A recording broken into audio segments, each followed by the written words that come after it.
Let's talk about that moment. You know the one, the shift, the tension. When someone who used to celebrate you suddenly turns cold, maybe they pull away, stop calling, or if we're being really honest, start actively rooting against you. And if you're human, you ask yourself, what did I do? We are wired for connection. We long to be seen, accepted, loved. So when someone who once cared about us turns away, it stings deeply. And the stories we tell ourselves in those moments can be brutal. I must have done something wrong. Maybe I'm too much or not enough. Let's start with something that might be hard to hear. When people suddenly start hating you, it's rarely about you. It feels personal, of course it does, but more often than not, their reaction has little to do with who you are and everything to do with what they are carrying. Hurt people hurt people. We've all heard that phrase before, but we don't always recognize when it's happening in real time. When someone lashes out at you, rejects you, or turns cold, the instinct is to think, what did I do? But the real question is, what are they going through? The unseen battles every single person you encounter is fighting battles you can't see. Old wounds, unspoken fears, insecurities they keep buried because facing them would be too painful. And when they experience discomfort, when something about you reminds them of what they haven't healed, they project that pain outward. Let me give you an example.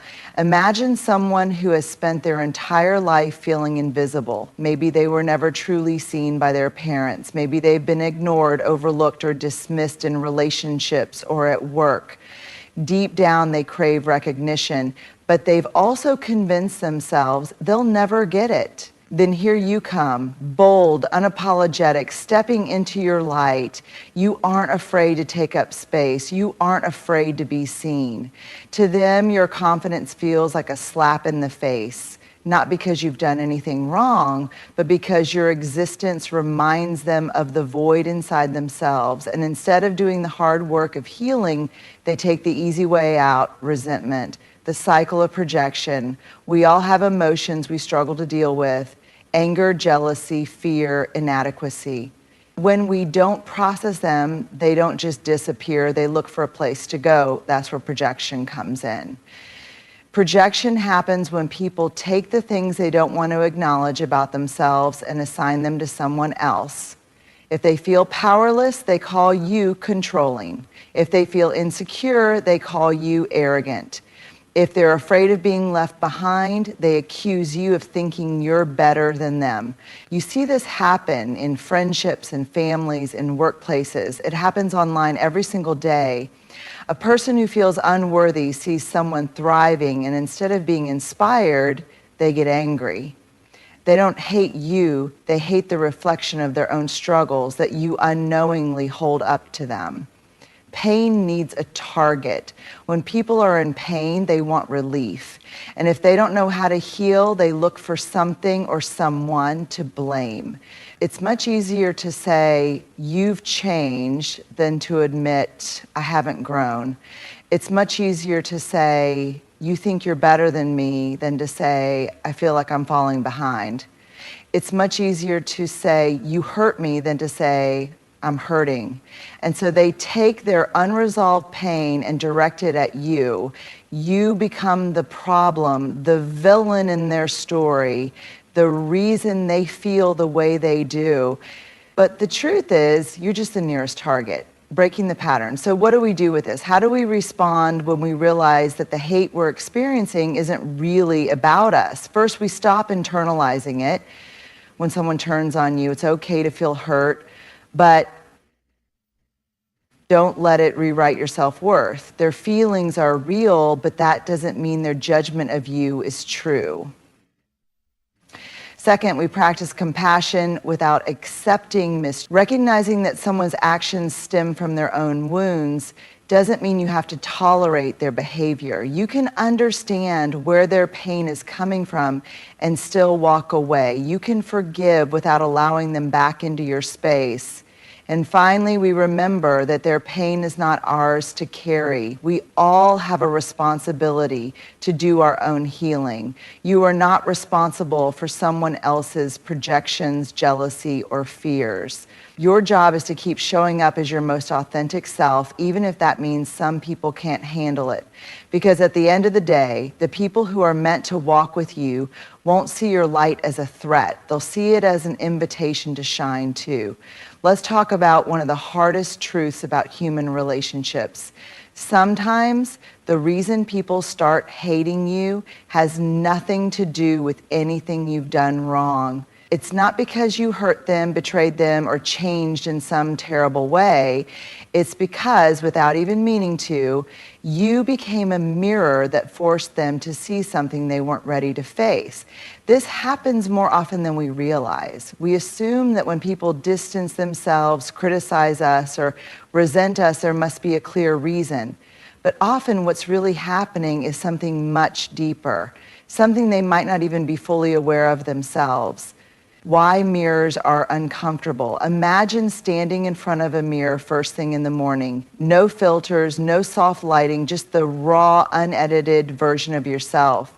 Some mornings you look in the mirror and think, okay, I can work with this. Other times you cringe. You see the tired eyes, the messy hair, the things you wish you could change.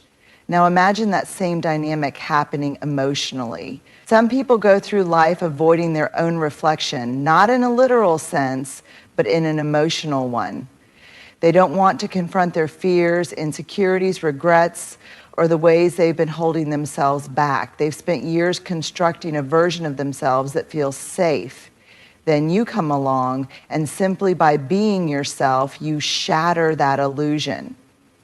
You didn't mean to. You weren't trying to challenge them or make them uncomfortable. But something about you, your growth, your confidence, your authenticity, acted as a mirror, reflecting back the parts of themselves they didn't want to see. Your growth exposes their stagnation. One of the biggest triggers for this kind of reaction is growth. When you evolve, when you start setting higher standards, when you pursue your dreams, it can make others painfully aware of the ways they've stayed stuck. Think about it. If someone has spent years convincing themselves that their dream is impossible, and then they see you making it happen, what does that say to them? It forces them to face the uncomfortable truth that maybe it wasn't impossible. Maybe they just didn't try. If they see you healing from past trauma, it forces them to acknowledge that they've been avoiding their own healing. If they see you stepping into confidence, it highlights their own self-doubt. If they see you setting boundaries, it reminds them that they've been allowing themselves to be mistreated. It's easier to resent you than to face all of that. It's easier to say, you've changed, than to say, I'm afraid I'm being left behind. Authenticity can be intimidating. Another reason you might become a mirror for someone is because you have something they wish they could embody. Authenticity in a world where so many people wear masks. Authenticity is rare, and sometimes it's confronting. People who have spent years shrinking themselves to fit in, pleasing others, or hiding their true feelings might look at you fully embracing yourself and feel both admiration and resentment at the same time. They might think, how dare you be so free? How dare you be so unapologetic? How dare you live in a way that I've always been too afraid to? Of course, they won't say it that way. Instead, they'll call you too much. They'll say you're full of yourself. They'll pick apart little things about you that don't really matter, because deep down, it's not about those things. It's about the fact that your authenticity makes them uncomfortable with their own lack of it.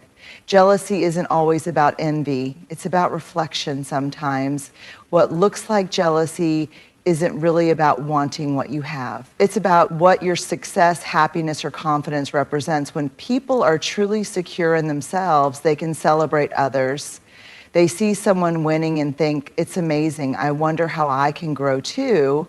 But when people are struggling with self-worth, they see someone winning and think, if they're doing well, what does that say about me? Instead of inspiration, they feel inadequacy. Instead of motivation, they feel resentment.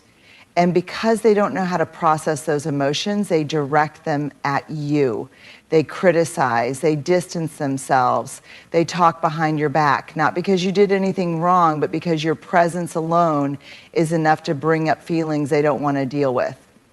How to handle being a mirror. So what do you do when you realize that someone's dislike for you isn't really about you, but about what you represent to them?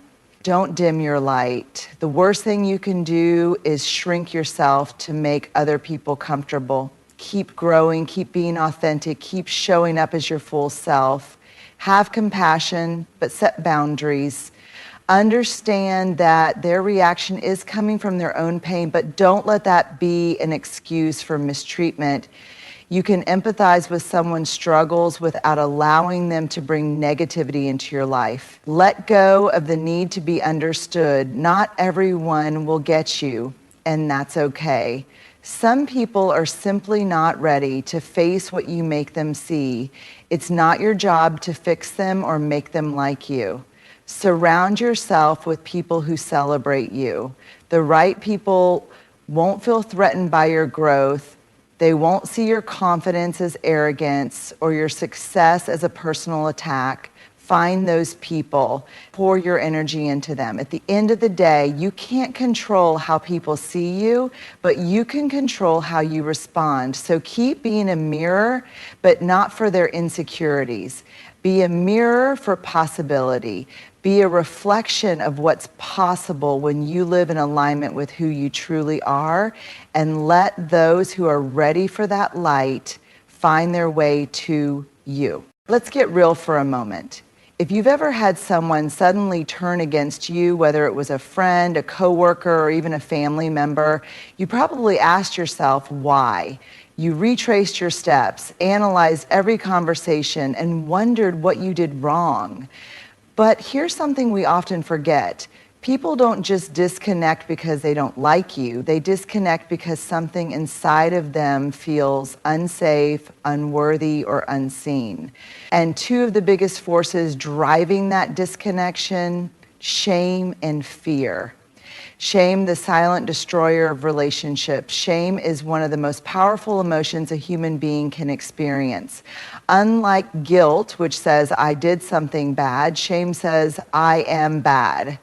It's the feeling that something about us is fundamentally flawed, unlovable, or unworthy. And when people feel shame, they don't respond with vulnerability. They respond with defensiveness, anger, and withdrawal. Think about a time when you felt deeply ashamed of something. Maybe it was a mistake you made, a failure, or a part of yourself you didn't want others to see. When you were in that space, did you want to open up?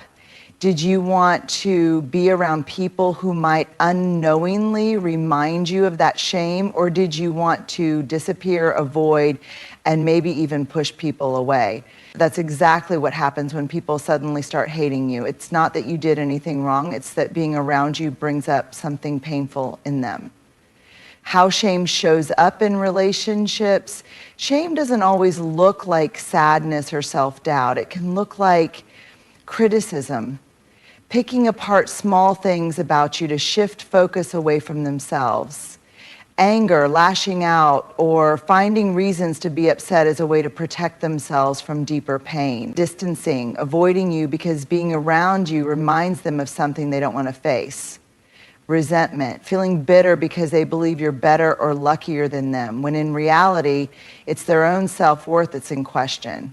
Have you ever noticed that when you start doing well, whether it's personal growth, success, or just becoming happier, some people start acting differently? Maybe they stop supporting you. Maybe they make passive-aggressive comments. Maybe they suddenly decide that you're not the same anymore.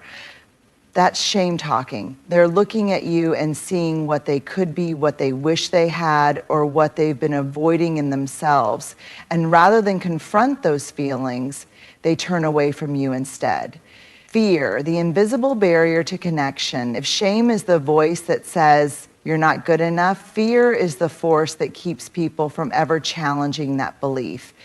Fear is what stops people from opening up, from being honest, from staying close to others when they feel vulnerable.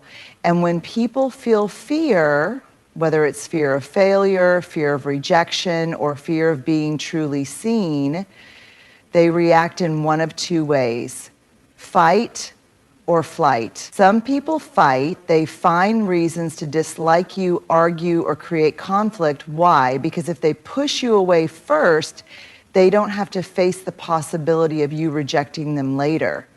Some people flee. They ghost, disappear, and cut off connection without explanation. They weren't ready for the level of depth, honesty, or change that your presence required. Neither reaction is really about you. It's about the fear they carry, the fear that if they let you too close, you might see the parts of them they aren't ready to reveal. Fear of being exposed. Some people are terrified of being seen for who they really are. They've spent years, maybe even their whole lives, curating an image. They've built walls. They've convinced themselves that if people really knew them, if people really saw their struggles, insecurities, or past mistakes, they wouldn't be accepted. Then you come along and maybe you're comfortable with vulnerability. Maybe you're honest about your flaws, your past, your pain. And without meaning to, you challenge their entire way of existing. They see you being real and it makes them uncomfortable, because if you can be authentic, if you can own your story without shame, then why can't they? Rather than face that question, they take the easier route. They distance themselves. They label you as too much or too different instead of asking themselves why they feel the way they do. Fear of change, another common reason people disconnect. Fear of change. When someone has known you a long time, they have an idea of who you are in their mind. And when you start growing, when you heal, set boundaries, or step into your confidence, it can feel threatening, because if you can change, what does that mean for them? If you can outgrow old patterns, what does that say about their decision to stay the same? Some people will cheer you on, others will feel left behind. And instead of admitting that, they'll find reasons to resent you. What to do when shame and fear create distance? So what can you do when you realize that someone is pushing you away, not because of anything you did, but because of their own shame and fear? Don't take it personally. This is the hardest part, but also the most important. Their reaction is about their wounds, not your worth. Resist the urge to fix it. You can't heal someone's shame for them. You can't make them less afraid. They have to do that work themselves. Set boundaries. Understanding where someone's actions are coming from doesn't mean you have to tolerate disrespect or leave the door open, but don't chase. Some people need time to process their emotions. If they come back ready to connect in a healthy way, great, but don't wait around for it. Keep being yourself. Don't shrink to make others comfortable. The right people will appreciate your growth, not fear it. One of the hardest lessons in life is realizing that not everyone who starts the journey with you is meant to finish it by your side. We grow up believing in permanence. We expect friendships to last forever, relationships to withstand every storm, and people to remain the same. But life has a way of teaching us that permanence is an illusion. People change, circumstances shift, paths diverge, and sometimes the people we love the most become the ones we must learn to live without. At first, this feels like loss. It feels like failure. We ask ourselves, what went wrong? What did I do? Why did they leave? But the deeper truth is that some people come into our lives for a season, a lesson, or a specific purpose, not for forever. And that's okay. The illusion of forever, we've all heard phrases like best friends forever and soulmates are eternal. And while those sentiments are beautiful, they aren't always realistic. The truth is, most relationships in our lives, whether friendships, romantic partnerships, or even family bonds, are not built to last indefinitely. Some people are here to walk with us through a certain phase of life. Maybe they're meant to help us grow, to challenge us, to support us when we need it most. But just because someone was perfect for one chapter of your story doesn't mean they're meant to be in all of them. Think about the friendships you had when you were younger. Some of them might still be strong, but others faded, not because of betrayal or wrongdoing, but because you grew in different directions. You changed and so did they, and that's a natural part of life. Growth often means outgrowing one of the biggest reasons people leave our lives, or why we have to let them go, is because growth changes everything. When you start evolving, when you heal, when you step into your confidence, when you chase your dreams, not everyone will be able to come with you. Some will feel inspired, but others will feel threatened. They might say things like, "You've changed," as if staying the same forever was the goal. "You think you're better than me," when all you did was choose a different path. We don't connect like we used to because the things you once bonded over no longer resonate with you. And it hurts. It hurts when people you once loved don't celebrate your growth. It hurts when those you thought would be in your life forever suddenly feel distant. But the truth is, not everyone is meant to grow with you. Some people are content staying where they are, and that's their choice. But it doesn't mean you have to stay there too. When distance becomes necessary sometimes, people don't leave your life, you have to be the one to walk away. And that can be just as painful, if not more. You might find yourself in relationships that no longer feel healthy, friendships that drain you more than they nourish you, family connections that are built on obligation rather than love. And even though the idea of leaving feels unbearable, staying is even worse. This is where boundaries come in. If a friendship only thrives when you shrink yourself, it's not a friendship, it's a cage. If a relationship makes you question your worth more than it reminds you of it, it's not love, it's control. If a family member expects loyalty at the cost of your peace, it's not respect, it's manipulation. Walking away doesn't mean you don't care. It doesn't mean you wish them harm. It simply means that you refuse to betray yourself for the sake of keeping people close. Letting go without bitterness, one of the most important lessons in accepting that not everyone is meant to stay, is learning to let go without resentment. It's easy to feel angry when someone leaves your life, to think, how could they walk away? How could they not fight for this? But sometimes letting go is the most loving thing someone can do for themselves and for you. Not all endings are betrayals, not all separations are tragedies. Sometimes people exit your life because their role in your story is complete. And if we hold on too tightly to what was, we miss the beauty of what is still to come. Instead of asking, why did they leave? Ask, what did they teach me? Instead of thinking, I wish they stayed, think, I'm grateful for the time we had. Instead of resenting their absence, find peace in the idea that they were never meant to stay forever. The right people will stay. The beautiful thing about life is that while some people leave, others arrive. The ones who are meant to walk with you through the long haul will stay. They won't fear your growth, they'll celebrate it. They won't feel threatened by your success, they'll cheer for you. They won't require you to be anything other than your authentic self. And those are the people who matter. Those are the ones to pour your love and energy into. So if you find yourself losing people, if friendships are fading, relationships are ending, or distance is growing, know this. It's not a sign that you're failing. It's a sign that you're evolving. And the right people, they'll always make room to walk beside you. One of the hardest things about setting boundaries is that to some people, it won't feel like self-care. It will feel like betrayal. If you've ever drawn a line to protect your peace, stepped back from a toxic dynamic, or said no when you once said yes, then you've probably experienced the emotional backlash that comes with it. The guilt, the second guessing, the accusations.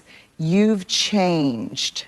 You're being selfish. I thought I could count on you. It's painful because in your heart, you know you're not trying to hurt anyone. You're simply choosing yourself in a way that you never have before. But the truth is, people who have benefited from your lack of boundaries will always see your limits as an attack. Why boundaries feel like betrayal? To understand why boundaries can feel like betrayal, we first have to understand the silent agreements that exist in relationships. Every relationship, whether it's with a friend, partner, family member, or coworker, operates on unspoken rules. These rules are created over time, shaped by how we show up for each other. For example, if you've always been the friend who drops everything when someone needs you, people come to expect that. If you've always been the one to say yes to extra work, your boss assumes you'll keep doing it.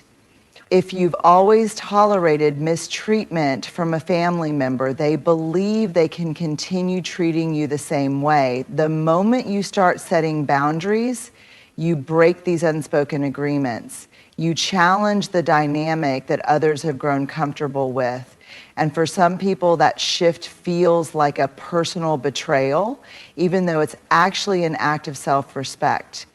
The guilt of changing the rules, let's be honest, setting boundaries isn't just hard for other people, it's hard for us too. If you've spent your life being a people pleaser, fixing things for others, or keeping the peace at the cost of your own well-being, then setting boundaries will feel unnatural at first. It will feel uncomfortable. You might think, am I being too harsh? What if they think I don't care? What if I lose them?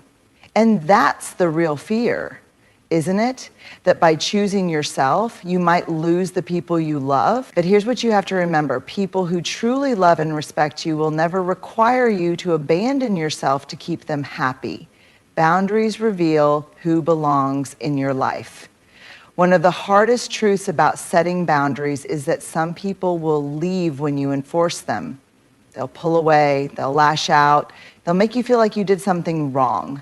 Not because you actually did, but because your boundaries challenged their comfort. And as painful as that is, it's also a gift. Because boundaries don't push away the wrong people, they reveal them. Think about it. A real friend won't be upset that you need space. They'll respect it. A healthy partner won't resent your boundaries, they'll appreciate them. A loving family member won't punish you for setting limits, they'll try to understand them. People who leave because of your boundaries were never in your life for the right reasons to begin with. They were there because of what you gave them, not because of who you are. The difference between guilt and growth: when you start enforcing boundaries, you will feel guilt. But guilt is not the same as wrongdoing. Guilt is simply a sign that you're stepping out of old patterns. It's the discomfort of breaking cycles that have kept you stuck. It's the growing pain of learning to put yourself first. Instead of asking, am I being selfish? Ask, am I being fair to myself? Instead of wondering, what if they leave? Ask, what if I keep betraying myself just to keep them? Growth always requires some level of discomfort. And when you start prioritizing yourself, not everyone will understand it, but that's okay, because the people who are meant to be in your life won't ask you to sacrifice yourself to make them comfortable. How to handle people who see your boundaries as betrayal? If you're struggling with people who see your boundaries as a personal attack, here's what you need to remember. You are not responsible for their reaction. You can set a boundary with kindness, with love, and with respect, but you cannot control how someone chooses to receive it. Stand firm even when it's hard. The first time you set a boundary, people might test it. They might try to guilt trip you, push back, or act like they don't understand. Stay firm. If you backtrack, you teach them that your boundaries aren't real. Don't over-explain. You don't need a 10-minute speech justifying why you're making a decision for your own well-being. A simple, I can't do that, or I need to prioritize myself right now is enough. Let go of the need to be liked. Some people will be upset. Some might distance themselves. That's not a reflection of your boundary, it's a reflection of their inability to respect it. Recognize the people who stay. Not everyone will walk away. Some people will surprise you by adjusting, respecting, and even appreciating your boundaries. Focus on those people. Boundaries are a form of love. At the end of the day, boundaries are not about pushing people away. They're about creating relationships that are built on mutual respect, honesty, and emotional well-being. They are a way of saying, I love you, but I love myself too. I want to show up for you, but I can't do that if I'm constantly drained. I care about this relationship, but it has to be healthy for both of us. The people who truly care about you will not see your boundaries as betrayal. They will see them as an opportunity for a stronger, more honest connection. And those who don't, they were never truly in your corner to begin with. One of the most liberating truths you will ever accept in life is this: you are not for everyone, and that's okay. For much of our lives, we are taught to seek approval. We try to be liked, to fit in, to make sure we are accepted by as many people as possible. And when someone doesn't like us, it stings. We take it personally. We wonder what we did wrong. But the truth is, no one is universally liked. No one, not the kindest person, not the most generous soul, not the most talented individual. There will always be people who don't understand you, who don't see your value, or who simply don't vibe with who you are.